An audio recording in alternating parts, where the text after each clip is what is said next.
Hey everybody, it's Alex from Master Kingdom. Welcome to another episode of Virtual Chats. And today on the show, we're pleased to welcome Moose Michael Thomas. So, Moose, I just want to say thanks so much for joining me today.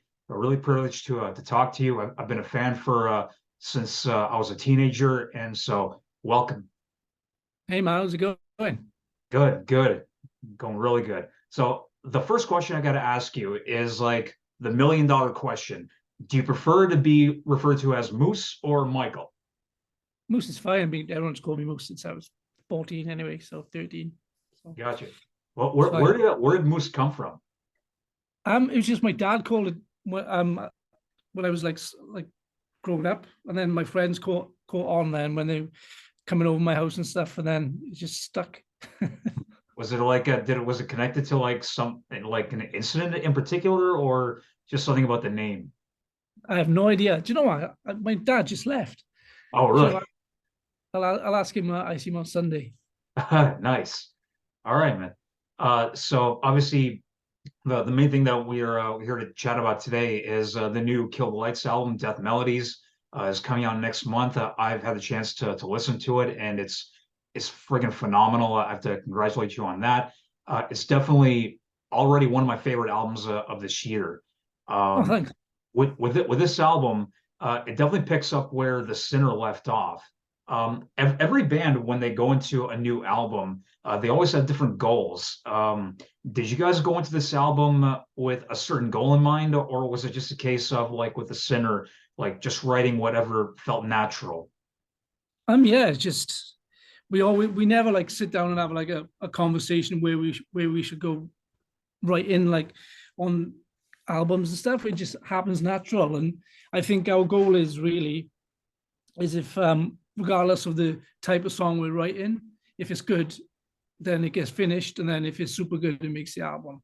Yeah. So it doesn't matter if it's like a really heavy like blast beaty song or just like an acoustic song. If it's good and we all dig it gets finished, it goes on the album. We love.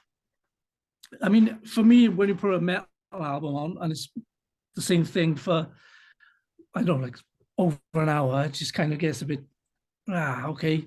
You like what we did on the Sinner, it kind of takes you from one place to another, and just that's just the way we write, and that's what we enjoy writing. And it'd be such a waste as well to James has got such a great voice. It'd be if he's shouting and screaming all the time, and all his melodies will get lost. But we just like that's just the way we write. I mean, if people want to scream and shout all day, and that's cool. But this is the way we do it.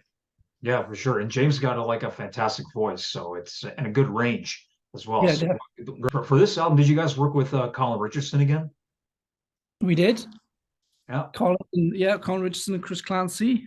We did the yeah. first album. Yeah, we did the Sinner. It was nice to get back with those guys. Yeah. And now that this is the second album, what are the differences as far as like when in the first album you guys are just getting to know each other on like a personal like playing level, and now with the second album, like they say the honeymoon is over and now you guys know what to expect. What were the differences between recording the Sinner first and now with Death Melodies?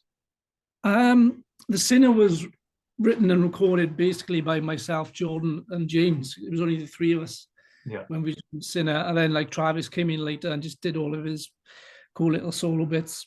yeah, So on Death Melodies, it was a five-piece band right in. So we had the added ability now of Jay being in the band and Travis writing as well. So there's a lot of Travis songs on there too. So it was nice to actually have two more people to go, we're kind of stuck here. And they go, okay, we'll try this. And it kind of works a lot better that way. yeah, yeah.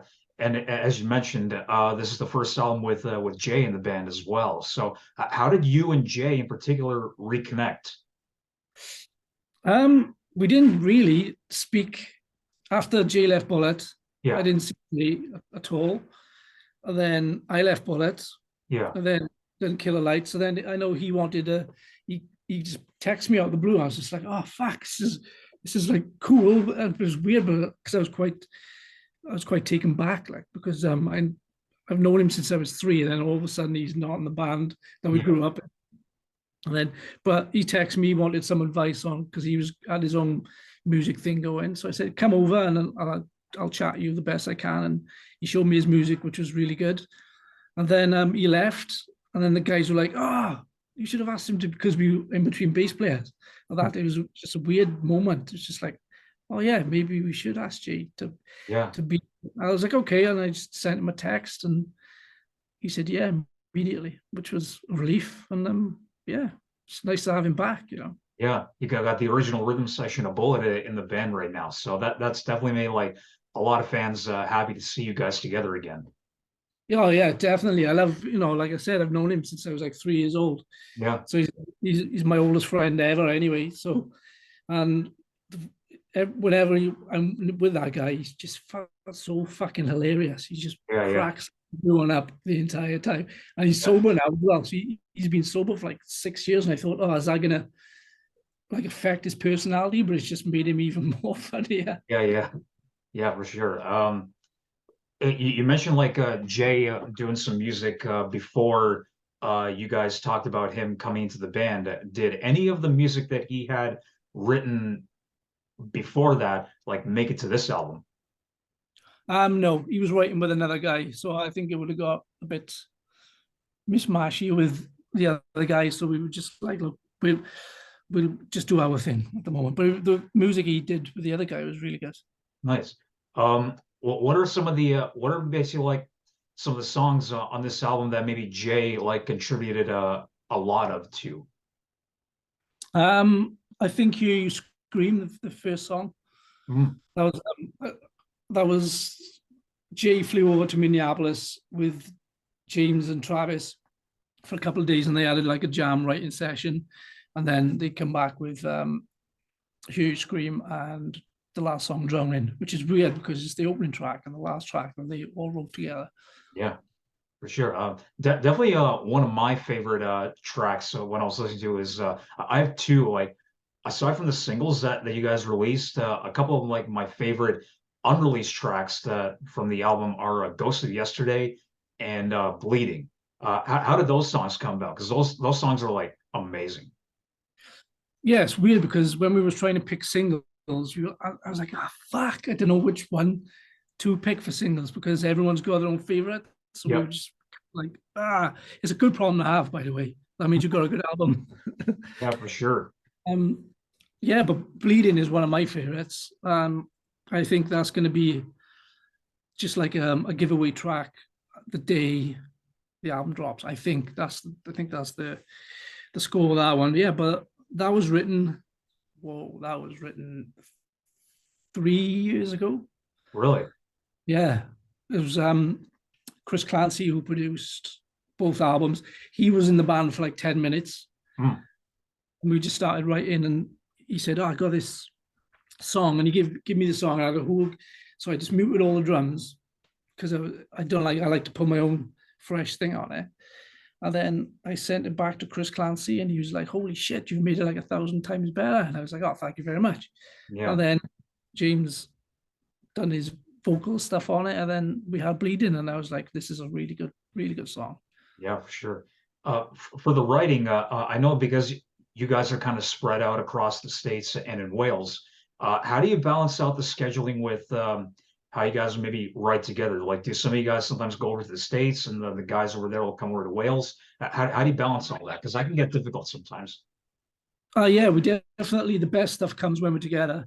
Yeah, So me and Jay will go over there. It's easier, it's cheaper because there's only two of us rather than three of them coming over. right. But obviously we had COVID, which was we started writing this album in COVID, so some of it was written together, and then obviously we couldn't get together, so some of it was written via file sharing on the internet, which was good. We got songs, I think songs like fucking hell, what's it called? Gone blank. Man Without a Face was written via file sharing, which was cool, but it was just no one to like lean over and say, "What, is this cool or what should we do here?" It was just kind of put together. Yeah, for sure. Like they say that the best stuff always comes about when you guys are in the same room together. Oh yeah, definitely, and it comes just like out of the blue when you just don't expect it. You kind of like Jordan is playing a guitar because we went to Canada to when they opened up the borders to just continue writing. And you just sit in the corner playing guitar. Someone will catch my ear, and I'm like, "What's that?" Or James would be like to Travis, "What's that?" And then you got songs like "Bleeding" or "Drowning" or something like that come out. What whereabouts in Canada did you go? Because that's where I am. Oh, okay. Well, I can't remember. It was over the water. Was Detroit, Is it Windsor? Windsor? Yes, it was. Yeah, yeah. Because that's the one like right across from Detroit. Yeah, that's the one. Yeah, Yeah. Windsor. No, yeah, I'm up in Toronto, so that's where I am. Oh, okay, cool. But yeah. I have a fan question that was submitted by someone on Facebook. Is that all right? Oh yeah, of course. Yeah. Yeah. So this comes from Cody Pierce. He's asking, when you write your drum parts for songs, do you start off simple and then slowly develop it over time, or do you immediately know like what you're gonna do, like technically or anything like that? Um, I don't. I just sit and play with it. I'll just like I'm here now, so I'll just sit. There you I'll go. just I'll just sit here and then I'll put the track on and then I'll just play it over and over and over and over and over and over. It starts off, rubbish and more crap, and then it just starts evolving itself. You know what I mean? Yeah. But so, yeah, that's the way I do it. I just keep going and going. But sometimes, like if you're writing in the studio, you haven't got that luxury, and you kind of just have to put down what's being put down. So a bit of both. Nice. And you just like gave us a little glimpse of your kit right there. Is that from like that's got to be from the because the green sparkle. Is that from like the Bullet days as well? Yeah, this is it was just in my storage unit. So this That's this was Pearl, from right? from the album I toured this Fever album. This was. Favorite. Yeah, yeah. I definitely have to like ask a little bit about a Bullet because it's unavoidable. Even though does it bug you like when people always like constantly bring up Bullet, even though you're in a different place now? No, not at all. I mean, I started Bullet in '96. It wasn't called Bullet then; it was called a different band. So it was part of my history. I'm very proud of what I achieved. Yeah, Looking back to what we did on those first three albums is quite unbelievable. Getting like top 5 albums in America and stuff like that. I'm just like now I get the chance to look back, and I was just thinking, is yeah, is I'm definitely proud of the stuff we did. Yeah. yeah, for sure. And you always speak very fondly about like the Poison and Screaming Fire and even Fever. For me, Screaming Fire is my favorite Bullet album, and because that's right when I became a fan of you guys, like right before it came out, like '07, like around there. And my first ever metal show was you guys on the Screaming Fire tour when you came to Toronto. And I played the hell out of those first three albums in high school and in college as well. So of those first three records, even the first two, which one was your favorite? I like they got different meanings to me. Do you know what I mean? Yeah. So the Poison is the best Hmm. album, I think, because it's just so energetic, and we wrote that album like in a room with just jamming over. I don't know what it was like 4 years or 5 years of just jamming songs. Screaming Fire was probably the funnest time I had recording a Bullet album because it was just carnage. It was hilarious. Um, but I think the songs are better on the Poison. There's some good songs on Screaming Fire, obviously, but there was some in between songs. But I feel like on the Poison, it was just song after song after song. It was really good. Yeah, for sure. While we're on the subject of Screaming Fire, I did read somewhere that speaking of the bonus tracks that came on the deluxe edition, Watching Us Die Tonight, like which is one of my favorites. I read somewhere that Max Martin was involved in the writing of that. Is that true?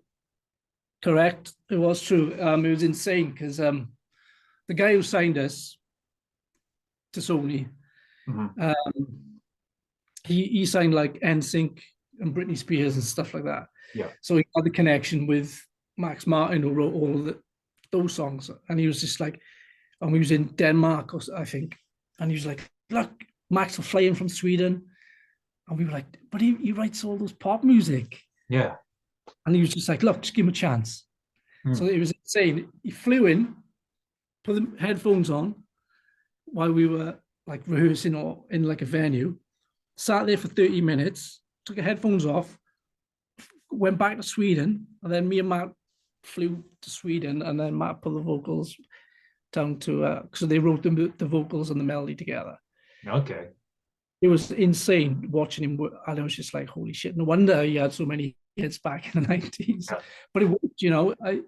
You wouldn't think that it would have worked, but it worked really, really well. I think it's one of the best songs on that album. Yeah, yeah. I definitely think it should have made the record. But so Max was more involved in the vocal melodies and the lyrics for that song?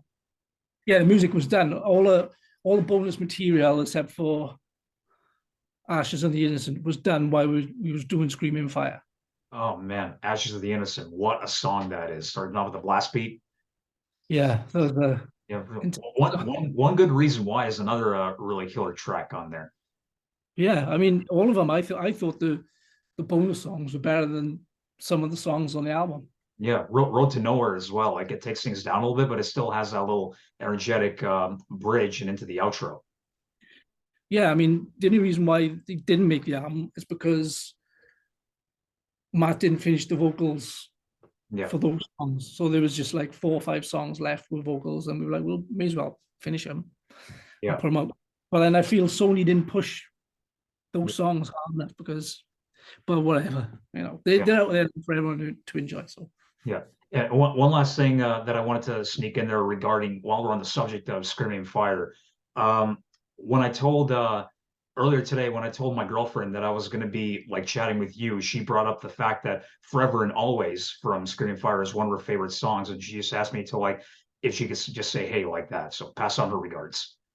oh yeah, awesome. A funny thing about that song is the end part, you know, the big tom part Yep. right at the end. Yep. That was written before the actual song existed. Mm. So we like the end part. So I think we wrote it on the back of the tour bus where we were in America somewhere, or Canada, one of them. It could have been anywhere. Yep. And we liked that part so much, we wrote the whole song around that ending. Yeah. Nice. Yeah. Yeah, like great. Like every time I go back and listen to those records, you know, I'm always casted back to like my high school days. I listen back, I'm like, damn, man, like good times. Yeah, I mean, they were definitely good albums. You know, Yeah, yeah, for sure. I mean, I wouldn't be here without those albums. So very grateful. Yeah, for sure, man. And so in closing, I just wanted to ask you, like, in terms of the future for Kill the Lights, you guys just announced a European tour for the spring. What are the touring plans for the rest of this year? What can you tell us? Well, it's all heavily focused on touring. So once we get the offers in for America and Canada, the best shows I've done have been in Canada. So we're dying to get back to Canada. Nice. I know Machine Head in Canada now. When I was talking to Matt, the new drummer, he was just like, "These shows are insane." I was like, "Canada, dude, it's Yeah, fucking yeah. awesome."